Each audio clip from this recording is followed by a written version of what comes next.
Evangelho de Lucas, capítulo 15, verso 11, diz assim: E disse, um certo homem tinha 2 filhos, e o mais moço deles disse ao pai: Pai, dá-me a parte da fazenda que me pertence. E ele repartiu por eles a fazenda. E poucos dias depois, o filho mais novo, ajuntando tudo, partiu para uma terra longínqua. E ali despedaçou a sua fazenda, vivendo dissolutamente. E quando ele, gastado tudo, houve naquela terra uma grande fome, e começou a padecer. E foi, e chegou-se a um dos cidadãos daquela terra, o qual mandou para os seus campos apacentar porcos, e desejava encher o seu estômago com as bolotas que os porcos comiam, e ninguém lhe dava nada. E caindo em si: Quantos trabalhadores de meu pai têm abundância de pão, e eu daqui pereço de fome. Levantar-me-ei, e irei ter com meu pai, e pedir-lhe-ei: Pai, pequei contra o céu e perante ti. Já não sou digno de ser chamado teu filho. Faz-me como um dos teus trabalhadores. E levantando-se foi para o seu pai. E quando ainda estava longe, viu seu pai, e se moveu de íntima compaixão, e correndo lançou-se-lhe ao pescoço e o beijou. E o filho lhe disse: Pai, pequei contra o céu e perante ti, e já não sou digno de ser chamado seu filho. Mas o pai disse-lhe aos seus servos: Trazei depressa a melhor roupa, vestiu-lhe e ponde-lhe um anel na mão, e a sandália nos pés. Trazei um bezerro cevado, matai-o, comamos e alegramo-nos, porque este meu filho estava morto e reviveu, tinha se perdido e foi achado. Comeram e alegraram-se. Deus, Pai amado, Pai querido, em nome de Jesus, Pai, nessa noite, Senhor, essa palavra que o Senhor colocou no meu coração, eu peço que o Senhor me ajude, me ensine, Pai, a compartilhar com os teus filhos, com as tuas filhas, Senhor. E que em nome de Jesus, Pai, nessa noite a tua glória, ela venha se manifestar, Deus, de tal forma, Senhor, que não saiamos daqui da mesma forma em que entramos, mas que sejamos, Pai, completamente transbordados, Senhor, da tua glória, do teu favor, da tua graça nos envolvendo, Pai, e que a tua salvação se manifeste em nosso meio. Assim, Deus, nós oramos em nome de Jesus.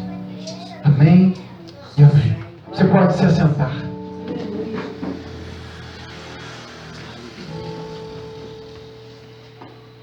Jesus, ele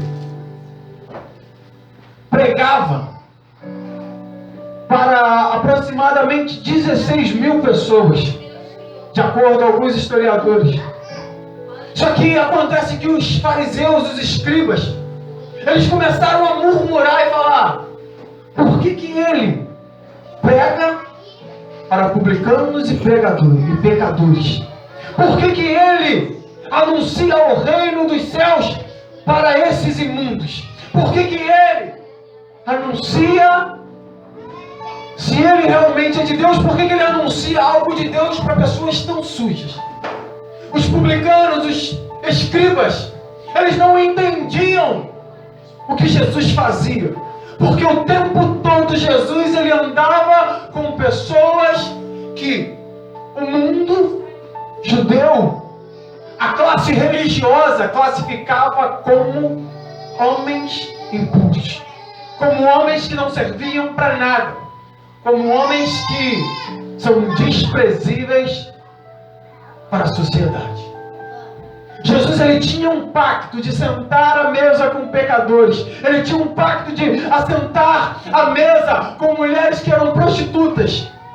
Mas o pacto de Cristo com eles era um pacto de salvação, era um pacto de transformação de vida, era um lugar onde ele apregoava as boas novas do Senhor e mudava vidas. Glória a Deus. Então, se você for ler O Evangelho de Lucas, no capítulo 15, ele vai iniciar dizendo: aproximavam-se de Jesus todos os publicanos e pecadores para ouvir. Eles ouviam as palavras de Jesus, sentiam-se tocados, transformados por tanta graça com que ele anunciava as Escrituras. E aí os fariseus murmuravam, os escribas murmuravam e diziam: este recebe com eles pecadores. E eles achavam que isso era completamente errado. Então Jesus, ele inicia uma série de 3 parábolas. A primeira parábola, a da ovelha perdida. Aquela ovelha que estava dentro de casa. Aquela ovelha que andava junto com outras ovelhas. Aquela ovelha que estava dentro da igreja. Aquela ovelha que andou com o Senhor, seu dono, por muito tempo. Mas num dado momento, ela se perdeu. Foi embora. E Jesus, ele ilustra isso para aqueles fariseus. Olha, essa ovelha, ela se perdeu. Então o pastor deixa 99 das 100 aqui, em segurança, e vai buscar a ovelha perdida. A segunda parábola que Jesus conta é da dracma perdida. Uma mulher perde a sua dracma dentro de casa. E na hora que ela procura, ela encontra. Ela faz uma verdadeira festa. Ela chama seus amigos e faz uma festa. E Jesus fala: assim como uma pessoa que encontra algo precioso dentro da sua casa, o meu Pai lá nos céus, ele também reúne os anjos quando um pecador se arrepende. E há uma festa nos céus. Do mesmo jeito que uma mulher faz uma festa porque achou uma joia, o meu Pai faz uma festa porque encontrou algo que estava perdido. Do mesmo jeito que uma pessoa faz festa porque achou algo que se perdeu, o meu Pai faz uma festa quando um pecador se arrepende. Estava perdido, mas voltou ao seu lugar de origem. E a terceira parábola que Jesus lança para os fariseus, para que eles pudessem entender o porquê pregar, o porquê falar a pecadores, era que então um certo homem tinha 2 filhos. Um mais moço, sabe aquele jovem que está a flor da idade, a flor da pele, os sentimentos aflorando, os desejos da carne, as coisas que nós queremos, ansiamos e desejamos. O mundo estava atraindo aquele jovem. E ele, como qualquer outro jovem, começa a pensar: eu quero provar um pouco desse mundo. Eu quero provar um pouco dessas coisas que o mundo me oferece. Eu quero entender um pouco mais, porque o mundo me atrai, porque as coisas me atraem, porque as coisas me fazem desejar um pouco mais. Então ele pega parte da sua herança e fala: pai, eu quero metade da minha herança, eu quero a parte que me cabe. E o pai dá a parte que o cabe. E a Bíblia vai dizer que dias depois, aquele filho mais novo, com tudo que ele tinha, ele parte para uma terra distante. E por que ele parte para uma terra distante? Porque muitas das vezes nós sabemos que se nós sairmos daqui de hoje, de dentro da casa do Pai, estivermos ali na porta, estivermos ali no bar, vai passar outro e vai talvez nos acusar, talvez vai dizer: volta para lá. E nós não queremos nem ser acusados. E muitas das vezes parece que nós não queremos nem o carinho, nem as palavras de pena, de amor, nem as palavras de Ele. O Pai quer cuidar de você, o Pai quer fazer algo contigo. Por isso aquele jovem, ele vai para longe. Por isso aquele jovem, ele se lança para uma terra distante. Só que ao mesmo tempo que o mundo seduz aquele jovem, ao mesmo tempo que o mundo faz com que aquele jovem comece a reluzir, a entender todas aquelas coisas que parecem ser maravilhosas, no mesmo tempo que tudo aquilo é bom, a bebedeira, as drogas, a prostituição, o sexo descontrolado, tudo aquilo que o mundo nos chama a fazer, num certo momento, toda a sua riqueza se acaba. Tudo aquilo que parece grande alegria se torna em grande frustração. Aqueles amigos que andavam com ele no momento em que ele estava no auge da fama, na hora que ele estava cheio da grana, agora já não existem mais. Aqueles amigos que estavam juntos, simplesmente passaram.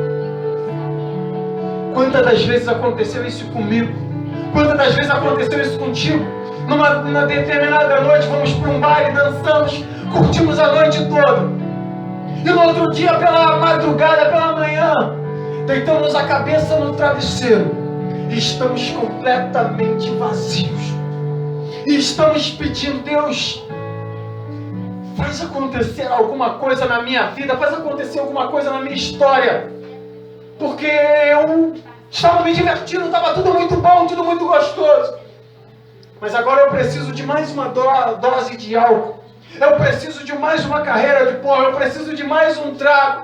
Eu preciso de mais zoeira na minha vida, na minha mente, no meu coração, para que eu possa me alegrar. Aí o Espírito Santo de Deus, ele vai falando no seu coração e vai dizendo: olha só, filho, eu quero te dar uma alegria constante. Eu quero ser contigo. Eu quero saciar a tua sede, para que nunca mais você tenha sede. Eu quero transformar a tua vida e a tua história. A droga, o sexo, o álcool, essas coisas tudo, ela vem, ela te ilude. Mas ela não vai manter a felicidade que o meu Espírito pode trazer dentro da tua alma.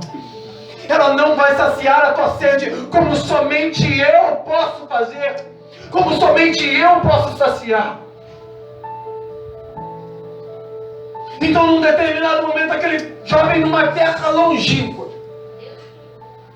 ele simplesmente se encontra no fundo do poço, no meio da lama, sem entender o que está acontecendo. Só que o verso 17 vai dizer algo interessantíssimo. Então, caindo em si, disse. O mais interessante é que ele fala assim: então, caindo em si. Sabe quando nós caímos em si?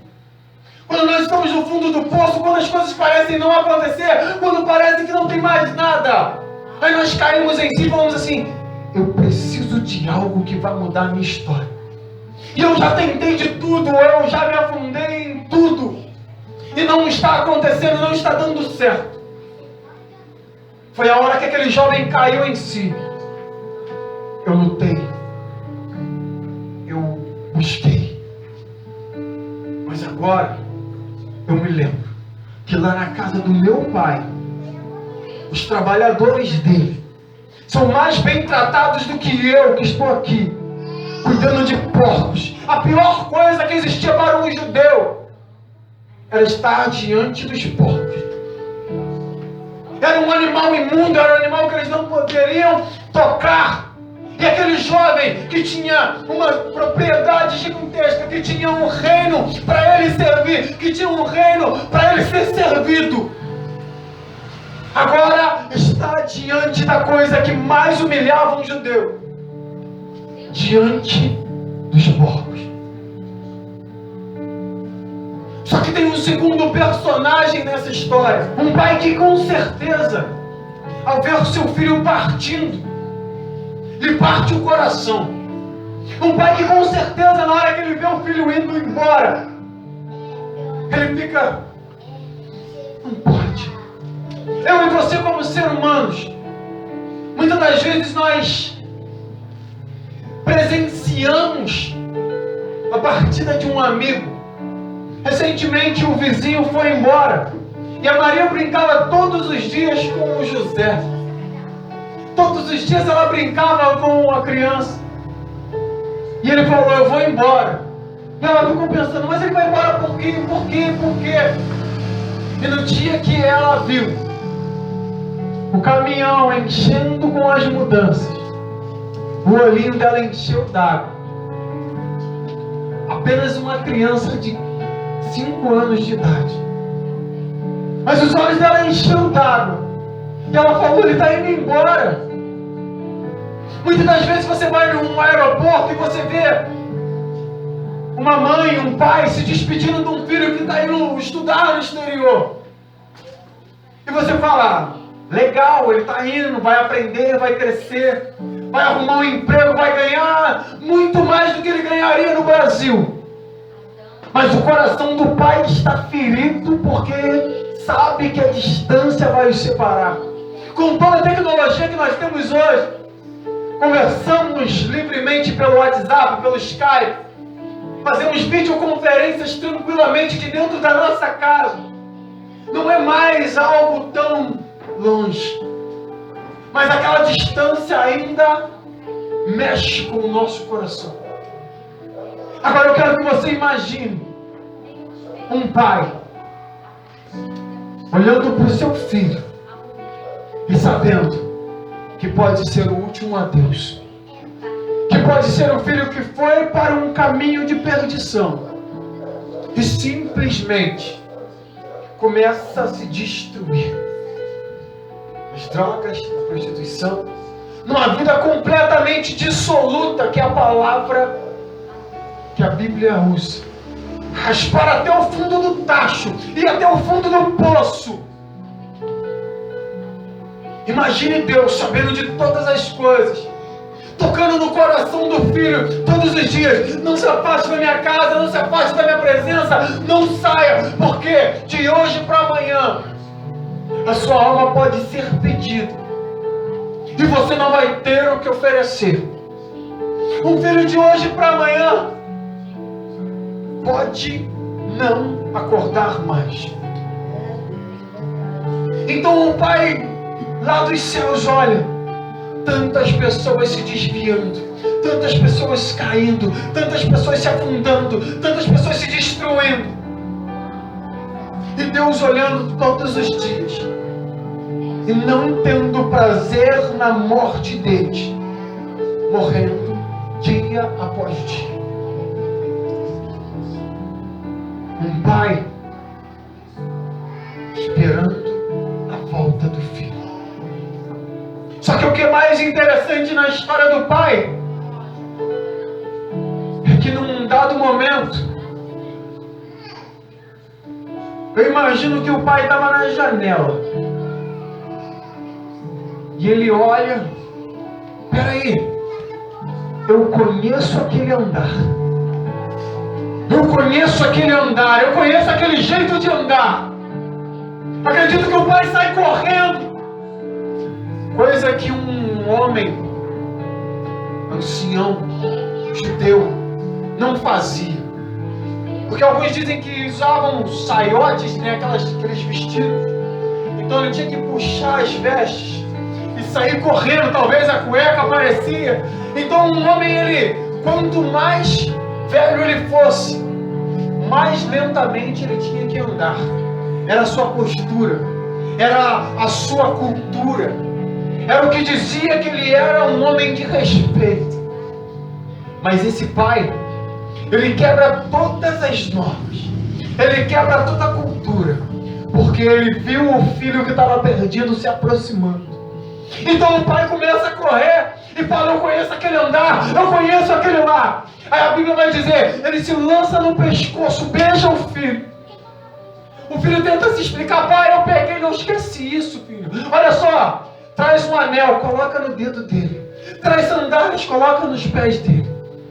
E ó, mata um cordeiro, Senhor.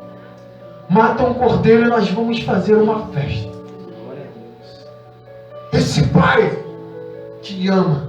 Esse pai que vê o filho completamente perdido, voltando. Ele não quer saber de regras. Ele não quer saber de nada. Ele entrega o seu melhor cordeiro. Ele entrega tudo que ele tinha de melhor. O Pai entrega Jesus Cristo para um dia morrer por mim e por você. Porque outrora nós éramos o filho perdido. Outrora nós éramos o filho que um dia se perdeu. E agora o Pai completamente alegre. Ele vê que tem possibilidade de o filho voltar. Ele manda logo matar o cordeiro. E fala: eu vou fazer uma festa para que o meu filho volte. Eu vou fazer algo para alegrar o coração dele. Eu não quero saber do pecado, eu não quero saber do passado, eu não quero saber onde que ele gastou todo o potencial, tudo aquilo que eu tinha para ele, todo o dinheiro que eu dei a ele. O que eu quero é que a vida dele seja completamente mudada, completamente transformada. E eu vou mostrar isso através do meu amor, através do que eu puder mostrar para ele. Só que nessa história ela também tem um terceiro personagem.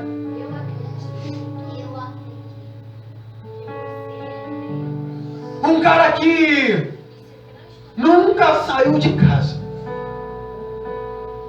Um cara que nunca se perdeu nas loucuras do mundo. Mas que também estava perdido dentro de casa.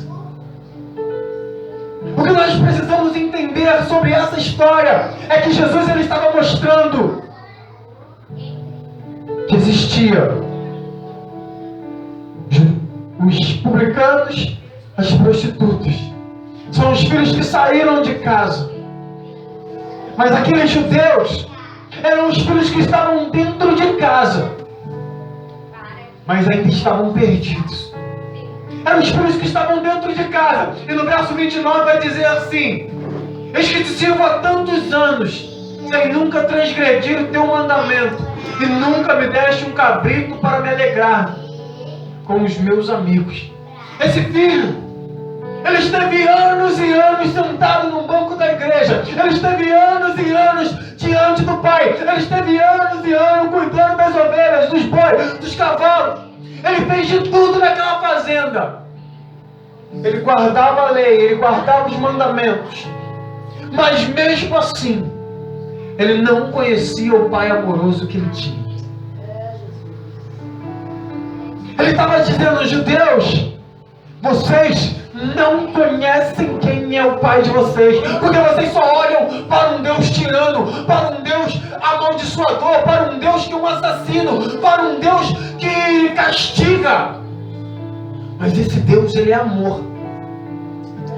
Vocês estão como esse filho mais velho, completamente perdidos na casa do Pai, que não entende, que não sabe quanto amor o Pai tem para oferecer. O Pai poderia muito mais do que um cordeiro, assim como o filho. O Senhor está dando uma festa para ele, matou um cordeiro por ele.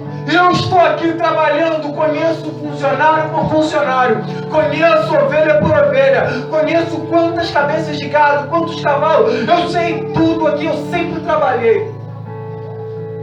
E o Senhor nunca me deu um boi, nunca me deu nada para que eu pudesse fazer uma festa com os meus amigos. Ele está falando assim: filho,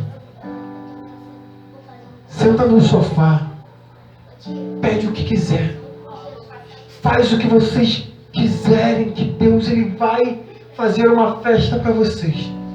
Mas vocês têm que conhecer esse Deus. Vocês têm que saber quem é esse Deus.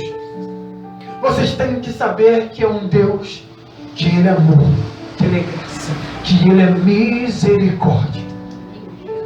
E o maior problema da igreja ainda hoje é isso. Eu fico muitas das vezes participando de algumas conversas dos grupos de WhatsApp. Eu gosto muito porque tem uns debates ali muito sem noção, a verdade é essa. As pessoas questionam Deus, questionam a Jesus, questionam ao nome de Jesus, questionam a existência de um Deus. E essa última semana, a maior discussão foi quem era Jesus. Porque a Bíblia foi modificada pelos romanos, aconteceu isso, aconteceu aquilo, e o debate era assim. E eu não me meti, mas eu fiquei ouvindo aquele debate entre os rapazes. E eu saí para trabalhar por volta de 10 horas da noite pensando. E eu me lembrava dessa história. E eu falei assim: por que eles brigam tanto a respeito de... Os cientistas disseram que Jesus nunca existiu, não sei quem disse que Jesus não existiu, e nada comprova a existência. E o nome de Jesus foi modificado, o nome de Jesus significa 666. Só que eu fico pensando, se o nome de Jesus não tem poder, como muitas das vezes eu orei e vi pessoas sendo libertas dos demônios. Quantas das vezes eu cheguei e orei por pessoas enfermas, e em nome de Jesus as pessoas foram curadas. Eu vi a minha esposa praticamente aleijada em cima da cama, e na hora que eu coloquei a mão, clamei o nome de Jesus, eu senti a minha mão queimar, e ela se levantou daquela cama através do nome de Jesus. Glória a Jesus. Eu uma vez questionei o nome de Jesus na beira de um abismo, e na hora que eu questionei, dizia que não acreditava. Em nome de Jesus, uma criança veio, me tomou pela mão, me tirou da beira do abismo, sem eu entender nada. Deus, Ele mudou a minha história através de uma criança de mais ou menos 8 anos de idade. Aleluia. E eu vou questionar o nome de Jesus. A última segunda-feira, nós começamos a orar, clamamos o nome de Jesus. E a presença dele desceu naquela casa de tal maneira. As pessoas foram envolvidas com uma presença maravilhosa, uma doce presença. A presença do nome de Jesus. Aquilo não se explica. Não são os cientistas, não são os arqueólogos, não é Freud, não é Einstein. Ninguém explica Deus. É verdade, Deus. A presença que eu senti. Eles podem falar que a Bíblia foi modificada, eles podem falar que o nome de Jesus não presta.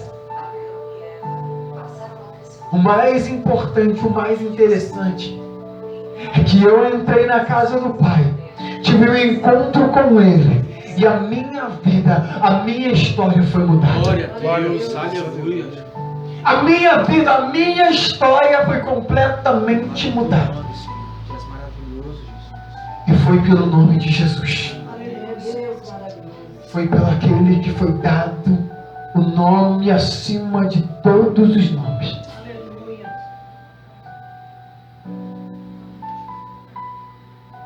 Para concluir, eu queria ilustrar talvez uma árvore e um peixe.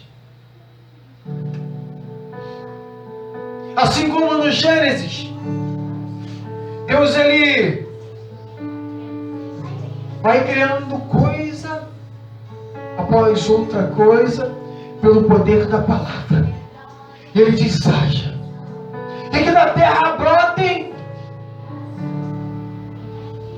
as plantas e se torna aí uma árvore. E que das águas surjam os peixes. E nas águas tem o peixe. Se hoje nós arrancamos uma planta do solo e colocamos ela aqui, muito bonita, para enfeitar, depois de dias ela vai murchar. Se nós arrancamos o peixe da água, ele vai simplesmente se debater, até o momento em que não consegue mais respirar e morre. A planta, ela depende de estar conectada ao solo para que permaneça viva. O peixe precisa estar conectado dentro da água para que possa respirar e permanecer vivo. O homem, ele foi criado por Deus, tirado da terra. Então ele precisa permanecer comendo as coisas dessa terra. Ele precisa de fruta, de animais, que são coisas 100% dessa terra. Mas o homem, além de ser terra, além de ser o pó da terra, ele também foi o sopro de Deus. E o Espírito de Deus, ele precisa estar conectado ao homem, para que esse homem continue vivo. Para que esse homem continue vivo, ele precisa estar conectado a Deus. O jovem se perdeu e voltou para a casa do pai. O outro estava dentro da casa do pai e não entendia. Dois tipos de pessoa. E dentro da igreja, muitas das vezes, existem dois tipos de pessoa. Eu não sei qual é o tipo que você se encontra hoje. Eu não sei em que posição você está hoje. Talvez aquele filho que se perdeu, ou aquele filho que está dentro da casa do pai e está completamente perdido. Mas se você se encontra na posição do filho que se perdeu, o pai está de braços abertos a te receber hoje. Ele continua dizendo: eu te amo, filho. E não importa o teu passado, não importa o teu pecado, não importa as tuas dificuldades. Sou eu quem pode mudar a tua história. Sou eu quem pode saciar a tua sede. Sou eu quem pode te dar vida e vida em abundância. Você precisa continuar conectado em mim. Continuar conectado em mim. Continuar conectado à minha presença. Eu quero mudar a tua vida hoje. Existe alguém aqui que diante dessa palavra gostaria de voltar para Jesus, entregar a sua vida, o seu coração, não se transformar um santo de um dia para o outro, mas um pecador que se arrependeu, que caindo em si, disse: meu Pai, Ele tem muito mais para mim. Eu preciso andar na sua casa, na sua presença. Existe alguém aqui que quer voltar para Jesus hoje? Existe alguém aqui que se encontra na posição do filho que estava dentro de casa e mesmo assim estava perdido, e mesmo assim não sabia mais, ou não conhecia o pai de tal maneira que dizia: poxa, eu estou aqui todos os dias e não consigo compartilhar dessa mesa, não consigo fazer parte disso tudo que Deus tem para mim. Eu quero fazer parte. Existe alguém aqui que quer voltar para Jesus? Existe alguém aqui que quer entregar a sua vida